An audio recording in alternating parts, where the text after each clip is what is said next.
கர்நாடகாவில் ஏற்பட்ட வன்முறையால் தமிழகத்தைச் சேர்ந்த தொழில் நிறுவனங்களுக்கு சுமார் 2000 கோடி ரூபாய் இழப்பு ஏற்பட்டிருப்பதாக தமிழ்நாடு வணிகர் சங்கங்களின் பேரமைப்பு தலைவர் விக்ரமராஜா தெரிவித்திருக்கிறார்.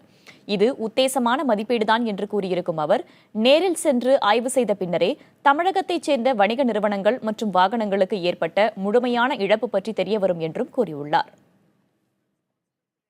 கர்நாடகத்திலே உச்சநீதிமன்றம் தீர்ப்புக்கு இணங்க அந்த அரசு தண்ணீர் வழங்காமல் அங்கு இருக்கின்ற வணிகர்களை கடுமையாக பாதிக்கப்படக்கூடிய வகையில் குறைந்தபட்சம் 2000 கோடி இழப்பீடு ஏற்படக்கூடிய வகையில் இங்குள்ள வாகனங்கள், கடைகள் அடித்து நொறுக்கப்பட்டு தீக்கு இறைக்கப்பட்டிருக்கிறது.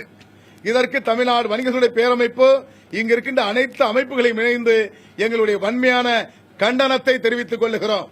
அதேபோன்று கர்நாடக அரசு பாதிக்கப்பட்ட வியாபாரிகளுக்கும், வாகன உரிமையாளர்களுக்கும், லாரி உரிமையாளருக்கும் நேரடியாக அழைத்து எவ்வளவு தொகை இழப்பு ஏற்பட்டிருக்கிறதோ அந்த நஷ்ட ஈடை உடனடியாக வழங்கப்பட வேண்டும்.